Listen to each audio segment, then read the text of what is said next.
할렐루야 반갑습니다. Hallelujah, it's nice to see you guys. 코로나 시대 때 여러분 영과 또 혼과 육체가 건강하신지 모르겠어요. So I'm not sure how you guys are with your spirit, soul, and your physical bodies in this pandemic. 이제 로마서도 막바지에 이르렀습니다. So we're headed towards the end of the book of Romans. 오늘 본문을 먼저 보도록 하겠습니다. Why don't we look into the scripture for today?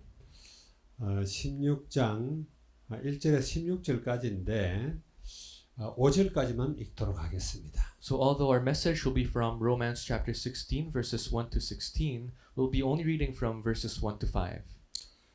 내가 갱가라 교회의 일꾼으로 있는 우리 자매 베베를 너희에게 추천하노니 I commend to you our sister Phoebe, a servant of the church in Cenchrea.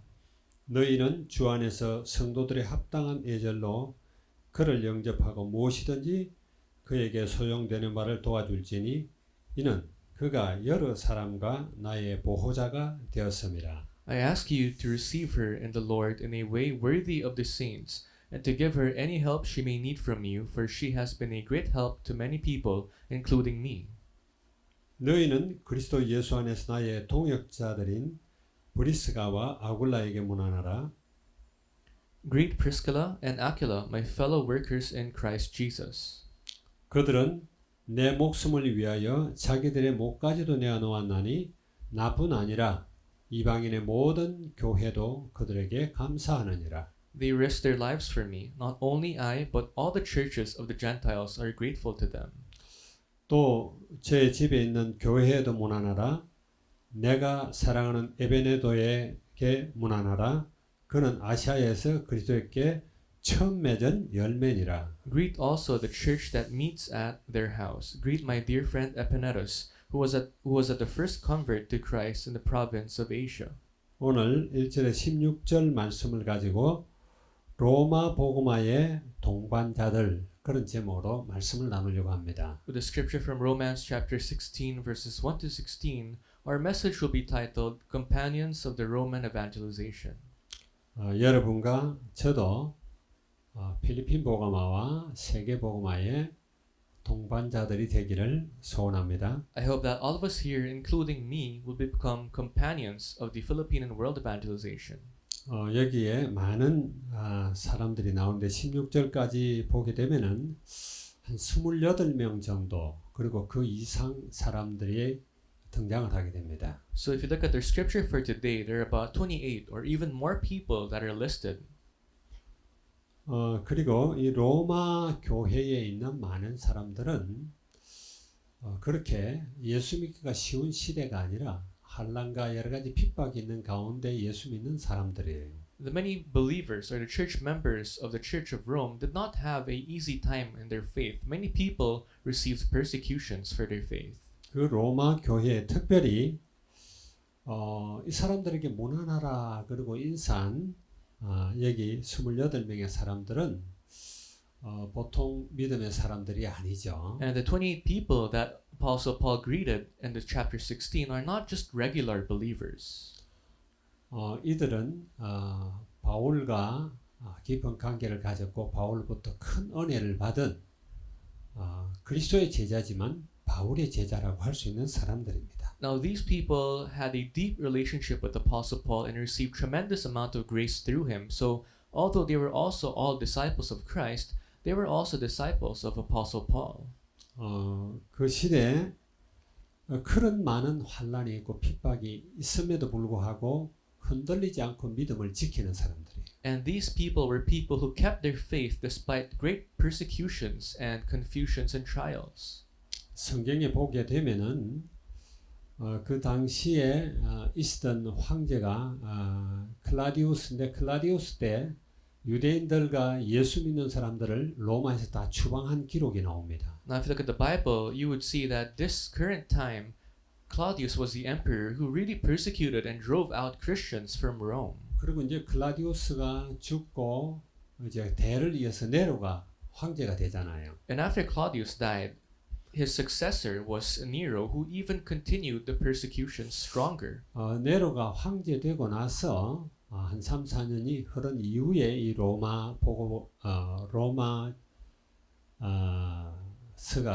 작성이 되고 그들에게 보내진 거예요. And after 2 to 3 years after the reign of Nero was when this book of Romans was completed. 그러니까 네로는 여러분이 알듯이 유명한 박해자입니다. Now you know Nero as the great persecutor of Christianity. 그래서 로마 교회 교인들도 대부분이 믿음이 확고한 사람들이죠. And that's why most of the church members of the Church of Rome had strong faith.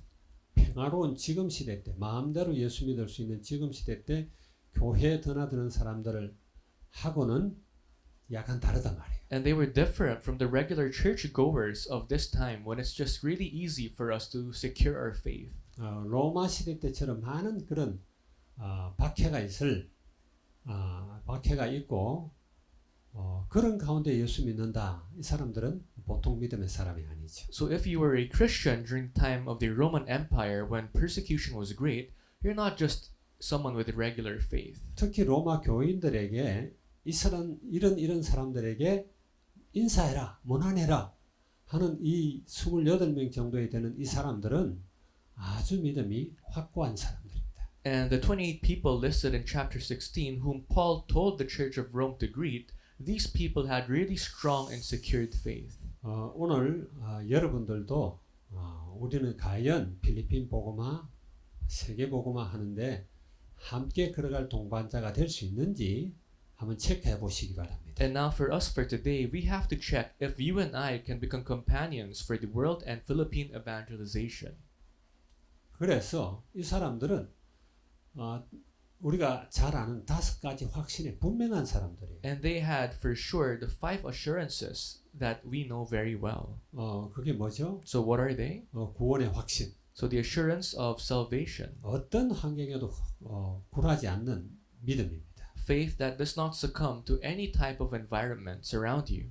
그리고 사죄의 확신. And of course, the assurance of being freed from sin. 우리는 구원받은 하나님의 자녀고 죄사함 받았다는 거죠. Because we're atoned from our sin.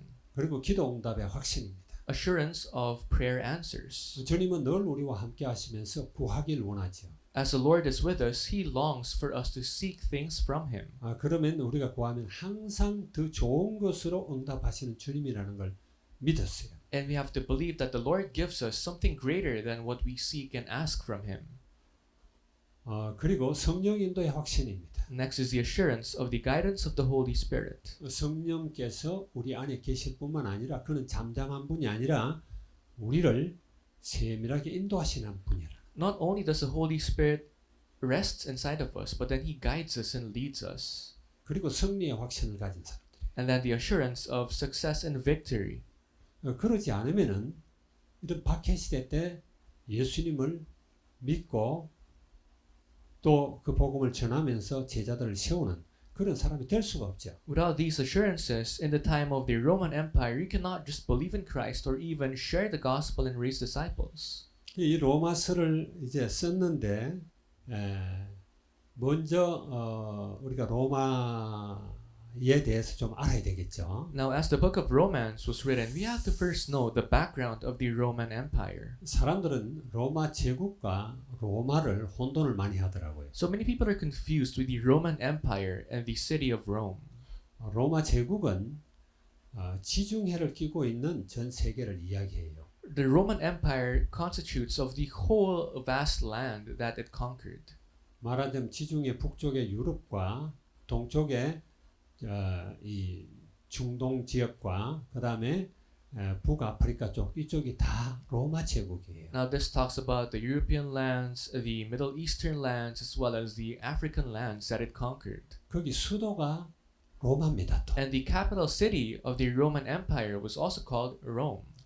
이 로마 제국의 수도, 로마 제국뿐만 아니라 로마 제국의 수도, 이 수도의 사람들은 예수님을 잘 모르죠. And the people from the capital city, Rome, were not really aware of Jesus Christ. 이제 막 복음이 증거되는 시대다 말이에요. This was a time when the gospel was just starting to be shared. 그래서 이들에게는 분명한 복음이 필요하다 하는 거예요. And that's why these people needed the true gospel. 그래서 로마서를 보게 되면은 처음에 복음이 뭔가부터 정의를 합니다. And as if you look at the book of Romans, it starts off with defining what the gospel is. 그래서 로마서 1장 2절에서 4절까지가 복음의 정확한 정의를 내리고 있죠. And Romans chapter 1 verses 2 to 4 actually defines the gospel well. 제가 한번 읽어볼게요. So I'll be reading it for you 이 guys. 복음은 하나님이 선지자들을 통하여 그의 아들에 관하여 성경에 미리 약속하신 것이라 그의 아들에 관하여 말하면 육신으로는 다윗의 혈통에서 나셨고 성결의 영으로는 죽은 자들 가운데 부활하사 능력으로 하나님의 아들로 선포되셨으니 곧 우리 주 예수 그리스도시니라. The gospel he promised beforehand through his prophets and the holy scriptures regarding his son, who as to his human nature was a descendant of David, and who through the Spirit of holiness was declared with power to be the Son of God by his resurrection from the dead, Jesus Christ our Lord. 결론적으로 복음은 우리 주 예수 그리스도가 복음이라는 거예요. So in conclusion, Jesus Christ is the gospel. 그런데 이 예수 그리스도는 어느 날 갑자기 태어난 것이 아니라 선지자들을 통해서 계속 언약되어지고 약속되어진 그런 분이라는 거예요. Now Jesus Christ isn't someone who just suddenly was born out of the blue, but he was someone that was prophesied by the prophets for many years. 말하자면 창세기 3장 15절부터 구약의 모든 것이 다 예수 그리스도를 설명하고 있습니다. So from Genesis chapter 3 verse 15 on to the many books of the Old Testament all points to Jesus Christ. 그래서 언약되어진 분이고 또 육신으로는 다윗의 혈통에서 나셨다 이런 이야기예요. So he was someone who was promised and he was from the line of David, the descendant of David. 아무나 그리스도가 안 된다라는 이야기. So not anyone could be called Christ. 그리고 영어로는 죽은 자들 가운데서 부활하여 능력으로 하나님의 아들로 선포되셨다 그랬어요. And it says through the Spirit of holiness he was declared with power to be the Son of God by his resurrection from the dead. 말하자면 세 가지 요소가 반드시 들어가야 되는 거죠. And that's why he must have the three things. 약속되어져야 되고요. He must be promised. 혈통으로 다윗의 혈통에서 나야 되고요. And he must come from the descendant of David. 그리고 죽은 자 가운데서 부활하심으로 하나님의 아들이라는 증거가 되어야 된다. And he must resurrect from the dead in order to be called Jesus Christ, the Son of God.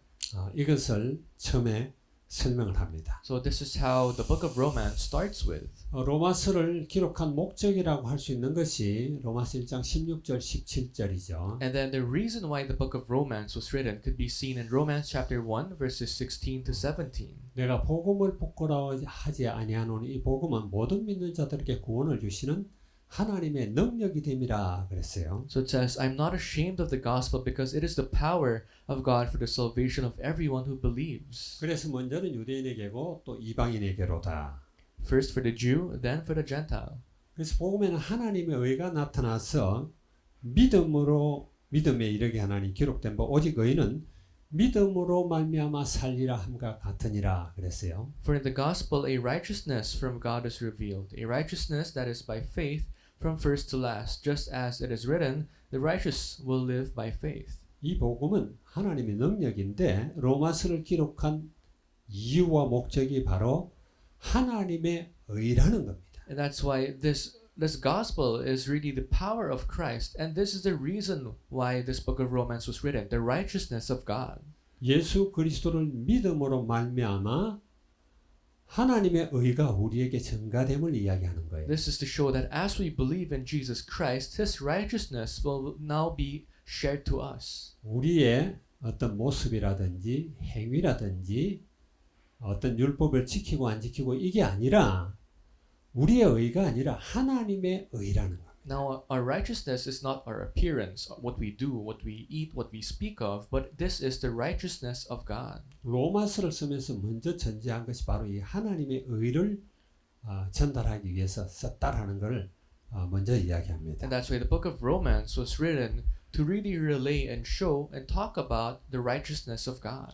우리는 로마의 세계관 거기에 대해서 잘 알고 있습니다. And I think we know very well of the worldly perspective or the view of Rome of the world. 지금 세상 사람들이 따라가고 추구하는 그 가치관이죠. This is exactly the view that the people have nowadays. 하나님을 떠나 있는 자들입니다. It's basically the life wherein you left God. 그래서 성경에 보게 되니까 선악과 사건으로 인해서 하나님을 떠나게 되고 죄 가운데 빠지게 되고 사단의 지배 아래 있다 이렇게 말을 해요. Now, if you look at the Bible, we know very well that it all started when the early men ate the fruit of good and evil, and that's how they were in sin, separated from God. 창세기 6장 특별히 이제 6장은 이제 홍수에 관해서 나오는데 노아의 홍수에 관해서 나오는데 거기서 하나님 말씀하신 6장 5절을 보면 여호와께서 사람들의 죄악이 세상에 가득하였다 이렇게 말을 해요. So the book of Genesis chapter 6 talks about the flood and the ark of Noah, and in verse 5 it says, "The Lord saw how great man's wickedness on earth had become." 그래서 그들의 마음에 생각하는 모든 계획이 항상 악하다 그랬어요. And that every inclination of the thoughts of his heart was only evil all the time. 그게 하나님을 떠난 자들의 모습들입니다. This is the image of people who have left God. 우리가 볼 때 어떤 사람 착하잖아요. You know, when we look at people, we might say, "Oh, that person is kind." 그런데 하나님을 떠난 사람은 우리가 볼 때 아무리 착하다 할지라도 그는 자기 중심적이고 또 죄악 가운데 있다 이런 이야기예요. For those people who have left God, no matter how kind they may seem, they're really self-centered and they live by their own inclinations. 홍수로 온 세상에 죄악이 가득한 그 세상을 싹 쓸어버리고 이제 노아의 8명 그 가족만 남았잖아요. And after the flood, which really destroyed all humankind except for the family of Noah, that's what happened. 그들이 이제 땅에 번성하기 시작하는데 그럼에도 불구하고 그들도 똑같은 그런 창세기 3장의 이런 여러 가지 상태 속에 있었다라는 거예요. And as the family of Noah started to grow in number, they started to follow the ways of the world. 그래서 그들이 이제 10장에 보게 되면은 니모롯을 통해서 이렇게 종교를 만듭니다. And as you look at Genesis chapter 10, they start religion through this man called Nimrod. 말하자면 8개의 도시국가를 만들고 그들 나름대로 하나님 없는 세상에 자기들끼리 어떤 천국을 이루려고 하는 거예요. And that's why Nimrod would continue to make on 10 cities as a kingdom, and they would really try to build their own heavens, their own kingdom. 그 사건을 잘 보여주는 사건이 창세기 11장의 바벨탑 사건이에요. And of course, the incident of Babylon Tower found in Genesis chapter 11 really shows this, depicts this very well. 그래서 그들은 보이지 않는 하나님보다는 보이는 세상에서 모든 것들을 추구하려고 해요. And that's why they wanted to build a kingdom, a world that they could see, rather than believing in God whom they cannot see with their eyes. 하나님 떠난 사람들의 특징은 눈에 보이는 것입니다. That's why the main characteristics of those who have left God is they focus on the things that they can see with their eyes. 말하자면 물질의 풍요라든지 다산이라든지 이런 눈에 보이는 번영, 번성, 성공 이런 걸 추구하는 거예요. Examples could be abundance in their wealth, the material things, or having a lot of children, or success that they could see with their eyes. 그 사건이 바벨탑에서 잘 나타나죠. And this is really seen very well in the Tower of Babel. 그래서 대를 하늘에 닿게 하자. And that's why they said, "Let's come, let us make bricks and make a tower that could reach the heavens, 우리가 흩어짐을 면하자. so that we may not be scattered all over the face of the earth." 그래 하나님 없는 지상의 왕국을 만들려고 하는 거예요. So they wanted to build a kingdom in this earth wherein God did not exist. 그래서 하나님이 언어를 혼잡게 하고 전 세상에 흩어버렸잖아요. And that's why God had to scatter their language so that they could be scattered all over the world. 전 세상에 흩어졌지만 그들의 세계관은 동일해요. And although they were scattered all over the world, their view of the world remained the same. 그래서 바빌론의 세계관이 곧 메소포타미아의 세계관이 가나안의 세계관입니다. And that's why the perspective, the view of Babylon was the view of Mesopotamia, and this was the view of the world. 그게 이집트의 세계관이고 그게 로마의 세계관. That became the view of Egypt. That became the view of Rome. 자, 이런 죄악에 관영한 상태, 모두가 죄인이고 하나님을 떠나 있는 그 가운데 로마 교회가 세워졌단 말이에요. And as for all people have sinned and fall short of God's glory, this is actually the time or the environment of the Church of Rome. 로마 교회는 그냥 지금 우리가 상상하는 우리가 눈에 보이는 그런 교회가 아니에요. And that's why the Church of Rome is not the church that we could imagine or see nowadays. 북한이라든지 모슬렘 이슬람 지역이라든지 혹은 공산주의 국가의 그런 중국 같은 그런 데 가게 되면은 교회가 이제 지하 교회라 그러죠. Now, if you go to countries that are communist, like North Korea or China, there are churches that are called like underground churches. 뭐 땅 속에 있다고 해서 그렇게 붙인 게 아니라 양지에 드러나지 못하고 숨어서 예배드린다 그런 이야기예요. And they're called underground churches not because they're physically or literally underground, but because they cannot be seen in the eyes of the government, so they're hidden. 그러니까 이런 가정에 모인다든지 예수 믿는 사람들끼리 어떤 장소를 정해놓고 모이고 이런 교회들이 로마 안에 수없이 많아요. And that's why there are many underground churches in Rome wherein they had to gather in families or they had to gather in secret places that is unseen. 그걸 통틀어 그냥 로마 교회라고 그래요. And all those churches are all called the Church of Rome.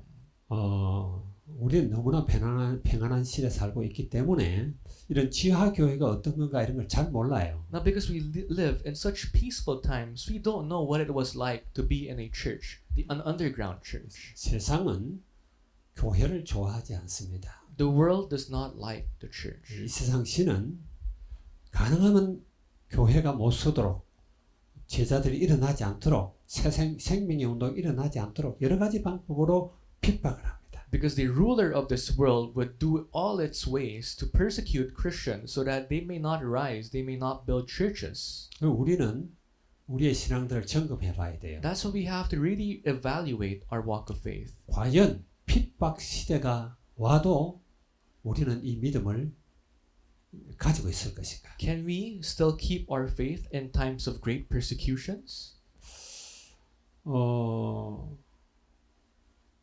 대부분의 교회 다니는 사람들이 눈에 보이는 걸 추구를 해요. Majority of church goers nowadays only seek what they see. 그걸 응답이라고 생각하고 그걸 성공이라고 생각합니다. And they think of the things that they see as answers and success. 눈에 보이는 것으로 번성하면은 아주 예수 잘 믿는다 이렇게도 이야기하죠. And they think if you're fruitful or abundant with the things that you could see, you're considered a good Christian nowadays.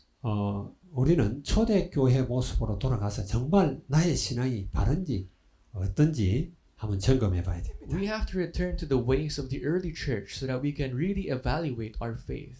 세계복음은 하나님의 소원이며 지상 명령입니다. World evangelization is not only the hope of God, but this was His ultimate and last command that He gave to us. 바울은 당시에 세계 수도라고 하는 이 로마의 교회가 든든히 서기를 바랬어요. Now, Apostle Paul wanted the Church of Rome, which is basically the church of the whole world, to really stand firm and strong. 모든 나라가 로마로 다 통하거든요. Because all the countries, all the kingdoms back then, all connected or led towards Rome. 로마로 이렇게 왔다 갔다 들고 하면서 이제 복음을 받고 전 세계로 복음이 전거되어지는 이걸 바울은 기대하고 있는 거예요. And Apostle Paul really waited for the time to come so that when people would visit Rome, they would return back to their places with the gospel. 바울은 로마에 한 번도 안 가봤어요. Paul never visited the city of Rome. 그런데 지금 여기 나오는 28명이 넘는 이 제자들은 지금 로마에 있어요. But the 28 people, disciples whom he listed in chapter 16, they all lived in Rome. 뭐 안디옥에서 혹은 소아시아에서 혹은 바울의 전도 여행 중에 이렇게 은혜 받은 그런 일꾼들이겠죠. Now, these are the workers whom Paul met and whom received grace, either in the church of Antioch in Asia Minor or the missions field that Paul went to. 이들이 지금 로마 교회 안에 들어 있단 말이에요. Now, these people are all part of the church of Rome. 그들에게 문안하고 인사하라는 이야기예요. And Apostle Paul is simply telling the church of Rome to greet them. 그래서 바울은 이 로마 교회에 편지를 쓴 이유가 로마 교회뿐만 아니라 그의 모든 일꾼들 그들이 정말 든든하게 믿음 가운데 확고하게 서기를 바랬던 거예요. And that's why the reason why Apostle Paul wrote the book of Rome was not only for the church of Rome, but all its workers to really stand strong in faith and to receive spiritual gifts. 우리가 웨스트민스터 신앙 고백서를 공부하잖아요. Now we were studying the Westminsters during our Wednesday services.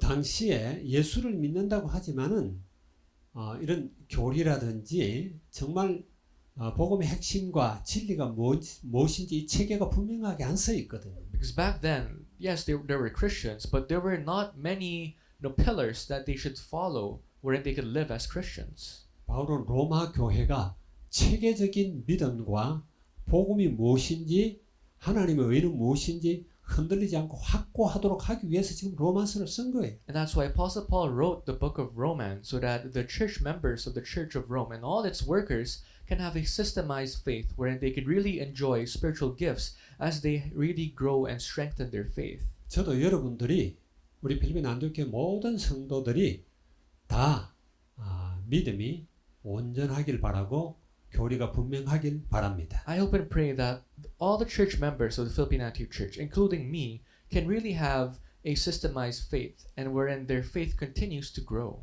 그래서 바울은 로마 교회를 세우기 위해서 이 편지를 쓰는데 이제 1장 11절과 12절을 보면 이렇게 말합니다. That's why Apostle Paul wrote the letters, which became the book of Romans. And if you look at Romans chapter 1, verses 11 to 12, 내가 너희 보기를 간절히 원하는 것은 어떤 신령한 은사를 너희에게 나누어 주어 너희를 견고하게 하려 함이니 11절에 그렇게 말하죠. verse 11 it says, I long to see you so that I may impart to you some spiritual gift to make you strong.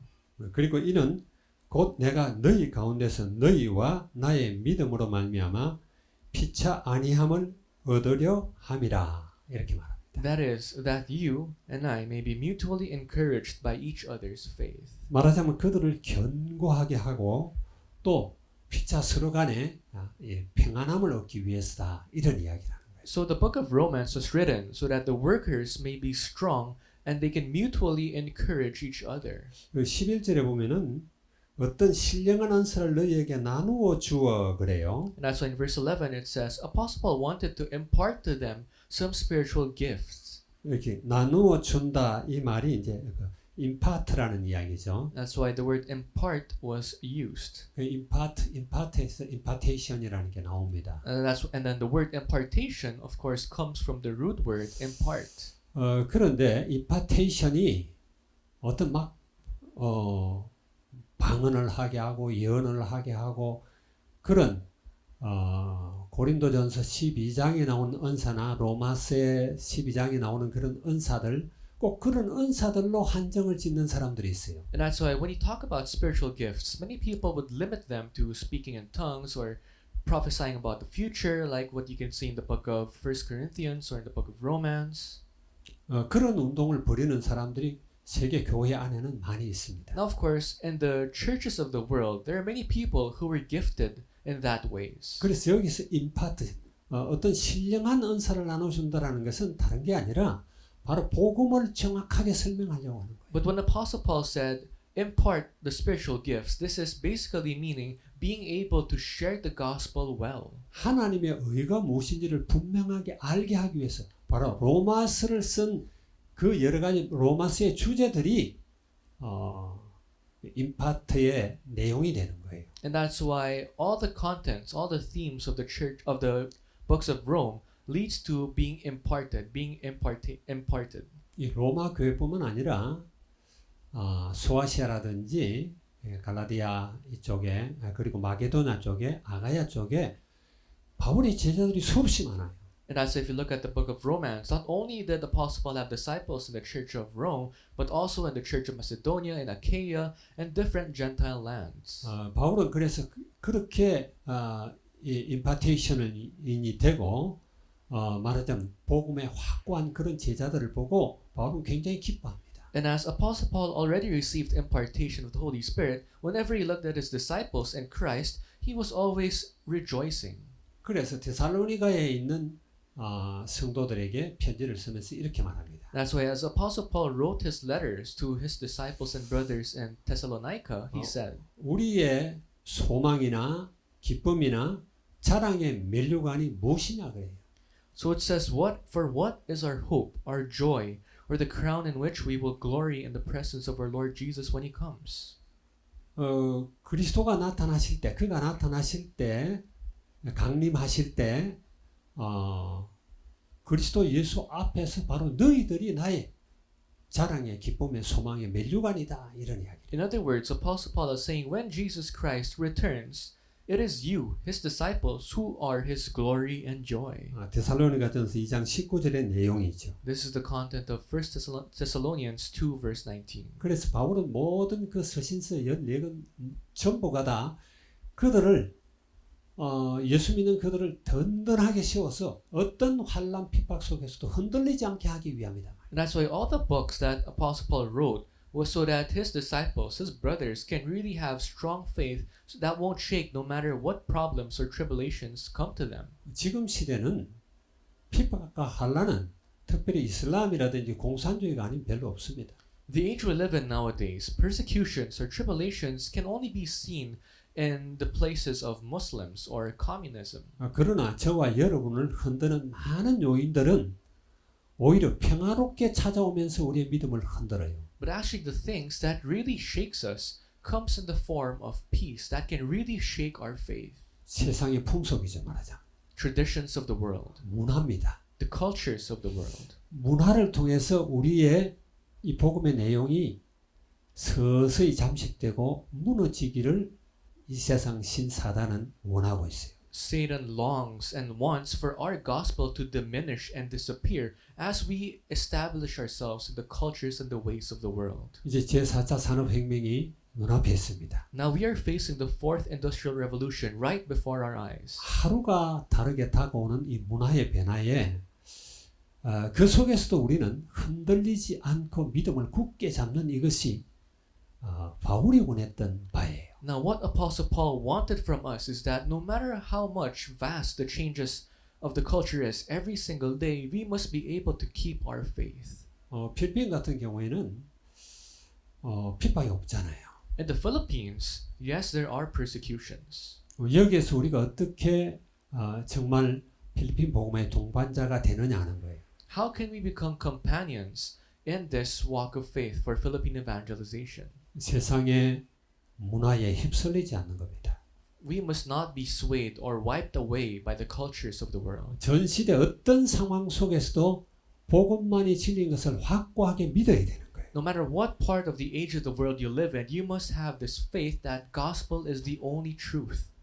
그래서 특별히 여기 28명 정도 되는 아니면 한 30명 이 정도 되는 이 인물들은 아주 든든하게 세워진 제자들이에요. And that's why the 28 people listed in chapter 16 really had strong faith. 그들이 앞으로도 로마 교회 모든 성도들을 든든하게 세워 나갈 자라는 이야기죠. That's why Apostle Paul is basically saying these people will actually establish further the church of Romans as time passes by. 로마서 1장 1절에 16절 사이에 나오는 이 제자들뿐만 아니라 데살로니가 골로새서에도 4장에 보면은 많은 제자들의 이름이 나오죠. Now there are lots of disciples written in Romans chapter 16, but there are also many more disciples whom Apostle Paul wrote in the book of Colossians chapter 4. 그리고 고린도전서에도 16장 15절 17절 사이에 제자들 이름이 나옵니다. Also in 1 Corinthians chapter 15 verses 16 to 17. 사도행전 14장에 보게 되면은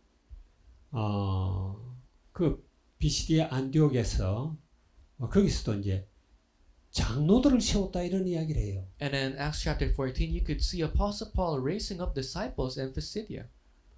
바울의 발걸음이 닿는 모든 곳에 이렇게 정말 세상 물결에 흔들리지 않는 든든한 믿음의 사람들을 이렇게 곳곳에 다 세워놨더라. And Apostle Paul really raised up many disciples in various parts of the world that could really stand strong in faith. 우리는 세상에는 지금 많은 교회들이 있습니다. There are many churches out in the world. 교단들도 많이 있죠. There are many denominations as well. 같은 교단 안에서도 여러 교회들이 있죠. And even in a single denomination, there are many different churches. 전 세계 교회는 하나의 몸입니다. The whole churches of the world have one body. 예수 그리스도를 머리로 하는 보편적인 교회다 말이에요.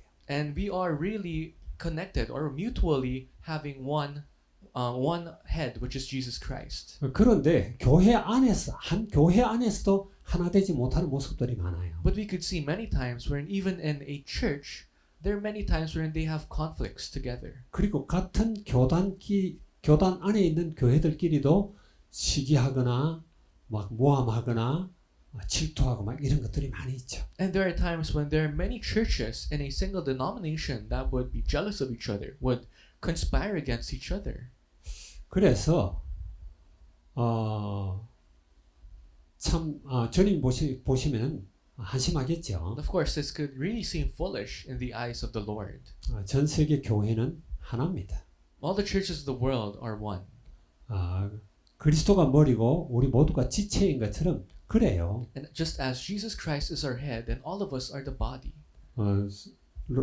요한복음 15장 1절에 8절 우리가 너무 잘 아는 성경 구절이죠. We know John chapter 15 verses 1 to 8 very well. 포도나무와 그 가지들입니다. It talks about the vine and the branch. 에베소 4장 15절 16절에도 그리스도가 머리 대신 그리스도에게까지 자라라 이런 이야기를 해요. And it also says in Ephesians chapter 4 verses 15 to 16 that we must grow up to the level of Jesus Christ who is our head. 우리는 다 유기적 관계 속에 있다라는 거예요. So we are in this organic relationship with the Lord.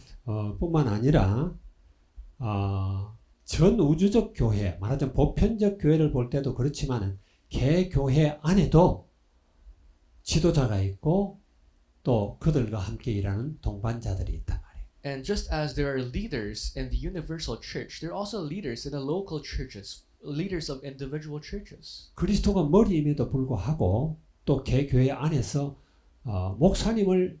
담임 목사님을 중심으로 또 이렇게 일꾼들과 함께 하나의 유기적 관계를 만들어야 된다는 이야기입니다. And as we serve Jesus Christ as our head and Lord in our respective churches, we must also serve our pastors who are the leaders. 그래서 필리핀 복음 해야 되는 거예요. We must all unite to really work out the Philippine evangelization 세계 복음화 해야 되는 거예요. and world evangelization. 한때 우리 렘넌트들 중에 나는 유 목사님의 오른팔이다, 나는 누구의 왼팔이다 이런 이야기 많이 하죠. You know, back then there were many remnants who would really say, in the future I'll become the right hand of Reverend Ryu, or I'll be the left hand of this pastor. 바울이 세워놓은 이 제자들처럼 말하자면 그들은 바울의 오른팔 왼팔들인데 여러분들 또한 여기 필리핀 안디옥 교회에 또 오른팔 왼팔처럼 서로 세워지고 세우는 그런 사람들이 되어야 된다라. Now, just as Paul's disciples became his left hand and right hand, we as the church members of the Philippine Antioch Church must become the left and right hand of the Philippine Antioch Church, where you can raise and serve one another and grow. 그래야 우리가 필리핀 복음 하지 않겠습니까? That's the only way for us to do Philippine evangelization. 지금 로마서를 마지막 장에 기록하면서 지금 그걸 설명하고 있는 거예요. This is what the Apostle Paul is talking about as he writes his last chapter of the book of Romans. 로마 복음화 해야 된다 이런 이야기. He's saying we must do Roman evangelization. 지난주에 우리가 살펴봤지만 바울은 예루살렘 교회와 로마 교회와 앞으로 스페인까지도 복음하려는 하나님의 이런 소원을 품고 있잖아요. Now we explored this last week, but Apostle Paul really embraced the hope of God, which was the evangelization of Rome and Spain, as well as the Church of Jerusalem. 바울과 그 바울의 제자들처럼 우리 또한 그래야 돼요. And just as Apostle Paul did, just as his disciples did, we must also have the same heart. 그래서 특별히 로마 복음화에서 중요한 이 인물들을 소개하면서 그들에게 문안해라 그럽니다. And that's why Apostle Paul introduces these 28 or more important disciples of the Church of Rome and asks them to greet one another. 이 16절까지 보면 문안하라 이런 말이 26번이 나와요. Now if you look at until verse 16 of today's scripture, the word greet was written 16 times. 그리고 이제 28명이 넘는다라는 건 어떤 자매들 그러기도 하고 형제들 그러기도 해요. And then there are 28 brothers and sisters. 그들이 아주 바울에게 신실한 제자들이고 일꾼들이라는 이야기. This is to show that these people were really faithful and loyal workers of Apostle Paul and the church. 여러분 한 사람 한 사람이 다 그런 신실한 그런 담임 목사에게 인정받는 그리고 주변 모든 교회에게 다 인정받는 그런 사람이 돼야 된다. And all of us here must really be loyal and faithful up to the point that our senior pastor and even people from different churches will really recognize you. 여기서 보게 되면은 이제 첫 번째 나오는 인물이 보호자 베베입니다. Now the first person Apostle Paul writes about is Phoebe, the servant of the church. 베베라는 자매를 소개하고 있죠. So it's Sister Phoebe. 그리고 거기에 2절에 보게 되면 그 베베가 여러 사람들과 나의 보호자가 되었다 그랬어요. And it says in verse 2, she has been a great help to many people, including me. 보호자도 되지만은 이렇게 스폰서 말하자면 후원자가 되었다 이렇게 보는 게 더 맞을 것 같아요. I think the better word for here is a sponsor. 이 베베를 통해서 지금 로마서를 써서 로마에 보내는 거예요. And that's why as he was writing this, you could see how she was sent to the 이 church of 여자는 Rome. 로마 교회에 있는 사람이 아니라 겐게라 교회의 일꾼이에요. She was a servant of the church in Cenchrea. 겐게라 교회가 지금 겐게라 지역에 가면은 집들이 없어요. If you look at the place of Cenchrea now, there are no homes, there are no houses. 차 타고 이렇게 지나가면서 여기가 겐게라입니다. 베베가 여기 출신입니다. 그래서 내가 이렇게 봤어요. When I had my missions trip, as we passed by Cenchrea with our car, the guide said, "This is Cenchrea, where the servant of the church Phoebe lived." 그런데 그 지중해 해안에 말하자면 민도의 화이트 비치, 꼭 화이트 비치 비슷해요. 그렇게 생긴 비치가 나오더라고요. And in the Mediterranean Sea, you could really see the sea like a white beach of Puerto Galera. Mindoro.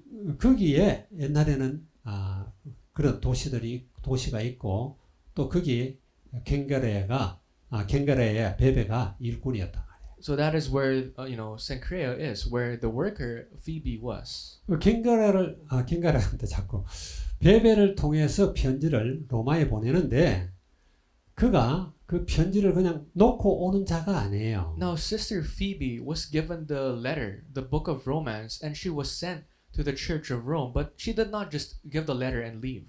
로마에 있는 각 가정 교회라든지 말하자면 지하 교회죠. 그런 교회들에게 가서 성경을 읽어주고 그러니까 로마서를 읽어주고 또 설명해주고 그리고 또 다른 집으로 가서 또 그렇게 하고 이렇게 하도록 베베를 보낸 거예요. But Apostle Paul rather sent Sister Phoebe to not only give the letter, but then to visit various family churches, various underground churches, and read the letter to them, the book of Romans, and to really strengthen them.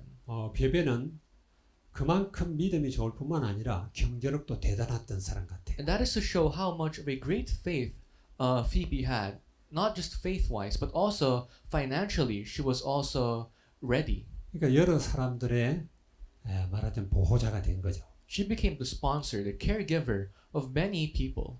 정말 우리가 예수 믿고 살면서 어떻게 살아야 되겠습니까? As we believe in Jesus Christ, how must we live? 이 베베처럼 정말 복음 받고 또 나아가서 많은 사람들에게 복음을 전달하고 세우는 그런 역할을 해야 되겠죠. We must be like Phoebe, who after receiving the gospel was used to really raise up and help many people. 이 복음이 갔을 때 이제 그걸 읽고 나서 뭐 그걸 또 이렇게 필사로 해서 적거나 그렇게 해서 사본을 남기고 또 다른 곳에 가서 또 읽어주고 막 그렇게 했겠죠. It could be inferred that as Phoebe visited the Church of Rome, not only did she read the letters to them, but then she may have written physical copies that could be shared to different places. 여기에 또 동역자 브리스가 부부가 나옵니다. Next in line, we would see Priscilla and Aquila, workers in Jesus. 우리가 잘 아는 브리스가 부부죠. So this is the couple, Priscilla and Aquila, whom we know very well. 브리스가는 로마 사람이죠. Priscilla was a Roman, 아주 귀부인이고요. and she was from a very rich family, 믿음이 아주 좋았던 것 같아요. and she really had great faith. 아굴라는 유대인입니다. Aquila was a Jew. 그렇게 이제 결혼을 했는데 아마 브리스가 믿음이 브리스길라인데 원래 브리스가로 이렇게 줄여서 썼어요. So it's Priscilla, 근데 이 브리스길라가 믿음이 참 좋았던 것 같아요. and I think she had exceptional faith. 네 번인가 나오는데 한 번만 아굴라가 먼저 나오고 나머지는 다 브리스길라가 먼저 나옵니다. So they appear in the Bible 4 times, and it's only once wherein Aquila is mentioned first, and the rest, Priscilla would appear first. 바울을 위해서는 목이라도 내어놨다 이런 이야기예요. For Apostle Paul, they risked their lives. 이 브리스길라 부부가 로마 제국에서 로마 복음화하는 일에 너무나 위대한 일을 했어요. And Priscilla and Aquila, for their Roman evangelization, accomplished something very great. 그들이 이 유대인들을 추방할 때, 그러니까 예수 믿는 사람들 유대인들을 추방할 때 로마에 있다가 고린도로 내려왔잖아요. Now, when Claudius ordered all Jews to leave Rome, they went down from Rome to Corinth. 거기서 바울을 만났어요. That's where they met Paul. 바울은 아르바이트 한다고 일자리 찾다가 그들 부부를 만났죠. So Paul was looking for a job, and that's how they met Priscilla and Aquila. That's how he met Priscilla and Aquila. 그들에게 복음을 분명하게 설명을 하고 그들을 제자 삼았습니다. And he was able to define and explain the gospel to them, and that's how they received it. 그러다 보니까 그 집이 자연히 고린도 교회가 됐어요. And naturally, the house of Priscilla and Aquila in Corinth became the church of Corinth. 물론 고린도는 로마 제국에서 로마 다음으로 큰 상업 도시예요. Of course, Corinth was the second biggest city after Rome. 그래서 브리스길라 집만이 고린도 교회는 아니겠죠. And I'm sure it wasn't only the house of Priscilla and Aquila that became the church of Corinth. 여러 집들이 있었겠죠. There were many different houses that served that churches. 막 집들에게 이렇게 집에서 뭐 혹은 옥상에서 이렇게 모여서 예배드리는데 대표적인 집이 바로 브리스길라와 아굴라 집이에요. And maybe they would have their worship in their rooms or in their attics, but the main church was the house of Priscilla and Aquila. 그러다가 바울이 이제 복음 전하기 위해서 에베소로 이제 이렇게 갈 계획을 세웠어요. Now Apostle Paul made plans to go to the church of Ephesus to share the gospel. 사도행전 19장에 보면 3차 전도 여행 때 에베소에서 바울이 복음 전하는 내용이 나오죠. If you look at Acts chapter 19 and the third mission trip of Apostle Paul, you could see him evangelizing in Ephesus. 그 바울의 계획을 알고 브리스가 부부가 먼저 가서 집을 준비를 하고 말하자면 교회를 준비한 거예요. And as Priscilla and Aquila heard of this, they went there in advance and prepared Apostle Paul's house for him. 바울이 가는 곳마다 따라다니면서 필요한 물질을 공급할 뿐만 아니라 그런 집들을 준비를 해요. And wherever Apostle Paul went, Priscilla and Aquila would follow him, support him, prepared the house for him. 지금 이 로마서를 보낼 때는 로마에 가서 지금 And as Apostle Paul wrote the book of Romans, they were also with him in Rome. 또 그들의 집이 로마 교회 하나가 된 거예요. Then their house became one part of the Church of Rome. 여러분들이 잘 알아야 되지만 교회가 이렇게 큰 대행화가 되고 이렇게 발달하고 막 건축이 아름답게 되어지고 이것은 콘스탄티누스 이후예요. Now, you must know this very well, but then the only time the churches became big, wherein they were able to establish church, was after the reign of Constantinus. 그러니까 BC 이제 AD 4세기 이후에 이제 교회라는 건물이 제대로 들어서기 시작한 거예요. Now, so church buildings were erected only after AD 4. 건축도 아름답게 막 만들어지고요. Churches had, beautiful forms where they were erected beautifully. 그래서 원래 이방 신전이던 그런 신전들을 이렇게 교회로 개조를 했어요. And that's why many of the temples of foreign gods were renovated and changed to become churches. 그래서 이 건축 양식이 제일 먼저 교회부터 막 발달합니다. And that's why architecture bloomed first as they built churches. 뭐 바실리카 양식이니 혹은 로마네스크 뭐 고딕 뭐 이런 여러 가지 것들이 교회에서 발달하죠. And that's why many churches like there are many various churches that really grew in architecture, like the basilica and many other churches. 그러나 그 전에는 박해 시대입니다. But before that was an age of great persecution. 이 바울이 복음 전할 때부터 시작해서 약 250년간 무수한 박해를 받았어요. Now, from the time when Apostle Paul preached the gospel and until 250 years, there was a time of great persecution. 황제 숭배를 해야 되는 시대라서 다 숨어서 예배드렸어요. Because it was a time wherein people had to serve their emperor as gods, Christians had to hide as they worship.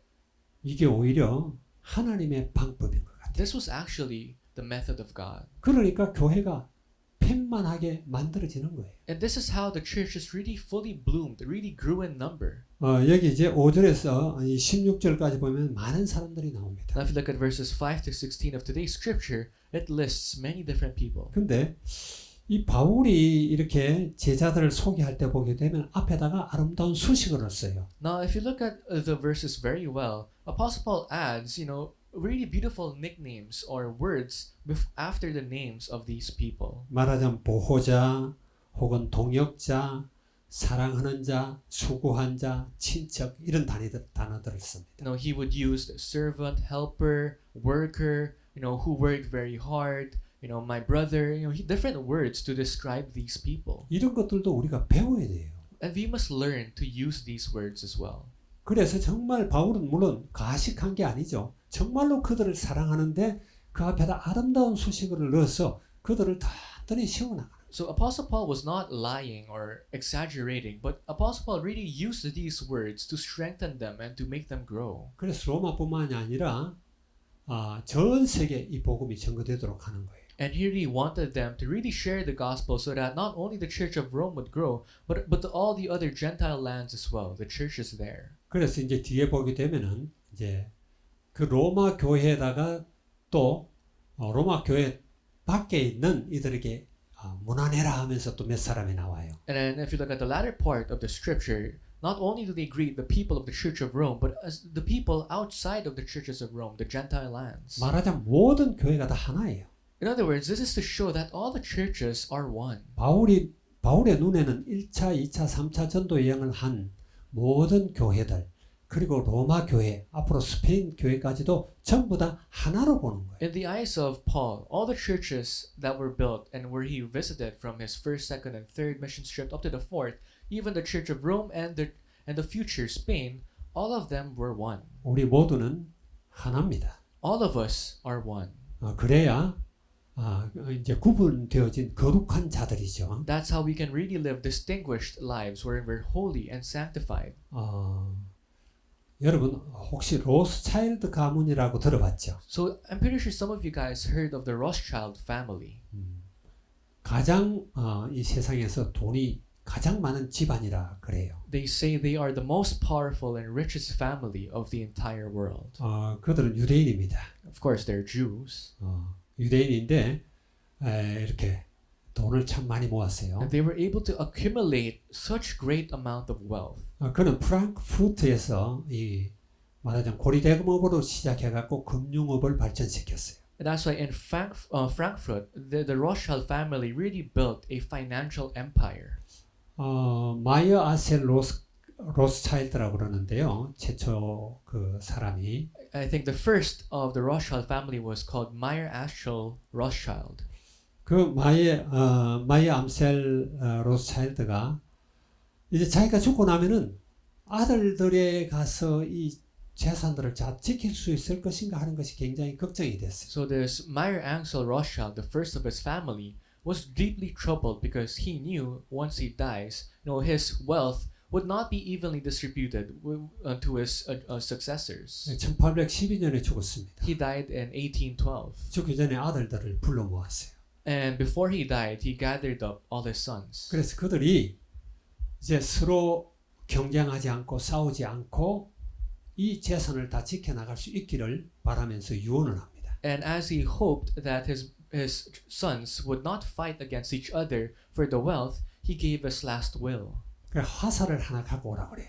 And that's why he told them. 아들이 5명인데 화살을 하나 갖고 와서 꺾어보라고 그랬어요. So he told them to bring an object and to break it. He had 5 sons, and he told them to do this. 그들이 다 꺾었어요. And they all broke this branch, this twig. 두 개를 갖고 와서 꺾어보라고 그랬어요. And then he told his sons, why don't you try breaking two of them at once? 두 개를 묶어가지고 꺾으니까 잘 안 꺾여요. And as they tried to bind these two branches together and break it, it wasn't easy, of course. 세 개를 묶어가지고 꺾으라고 그래요. Now, Ansel told them, why don't you try breaking three? 그런데 아무도 못 꺾어요. And of course, no one was able to break them. 너희 5명이 이렇게 화살처럼 합치면은 누구도 너희들을 무너뜨릴 수 없다. Oh, so this object was an arrow. And he said, you 5 brothers, just like this, arrows grouped together. If you're grouped together, no one can break you. 그래 5명이 힘을 합쳐서 그 가문을 지키기 위해서 첫째 아들은 프랑크푸르트에 금융업을 하게 합니다. In order to make the 5 brothers, really sustain each other and grow, he told his first son to stay in Frankfurt to do the financial business. 둘째는 오스트리아의 수도, 말하자면 신성 로마 제국의 수도인 빈에다가 또 금융업을 시작하게 해요. And his second son was sent to the capital city of Austria, Bin, which was basically where the Roman Empire was before, and to start his financial empire there. 셋째는 런던에, His third son was sent to London. 넷째는 이탈리아에 있는 나폴리에, The fourth son was sent to Napoli in Italy. 다섯째는 파리에. Fifth son was sent to Paris. 그래서 5명의 아들들이 이걸 네트워크를 이루는 거예요. And these 5 brothers had this network of financial empire. 그래서 유럽의 모든 금융업을 장악합니다. They basically are controlling the whole financial business of all the famed ones. 1, 2차 대전을 거치면서 엄청난 부를 축적을 해요. And across the First and Second World War, they were able to accumulate great amount of wealth. 유대인들이 지금 세계 경제를 장악하는 그 중심에 로스차일드 가문이 있어요. And the reason why the Jews are really the most powerful right now is because of the Rothschild family. 로스차일드가 자녀들에게 교훈을 한 것처럼 우리 교회도 하나가 돼야 됩니다. And just as what Rothschild, made his sons promise, our churches must also be one. 필리핀 복음화, 가톨릭 복음화를 향해서 함께 나아가야 돼요. We must go in one for that one goal, Philippine evangelization, Catholic evangelization. 문화에 휩쓸리지 않고 어떤 어려움이 와도 코로나가 와도 4차 산업혁명이 일어나도 흔들리지 않는 저와 여러분이 되기를 주의 이름으로 축원합니다. We must not be swayed by the cultures of the world. We must not be destroyed because of the coronavirus or the many other things to come. We must all stand as one.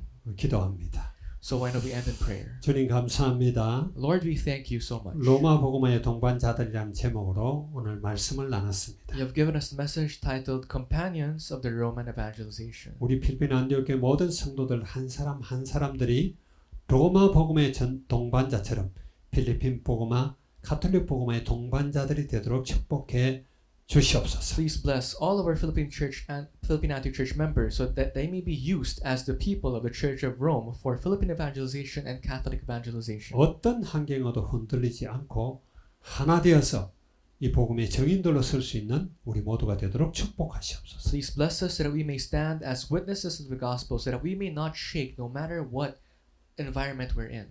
예수 그리스도의 이름으로 기도합니다. We thank you and we pray in the name of Jesus Christ. 아멘. Amen.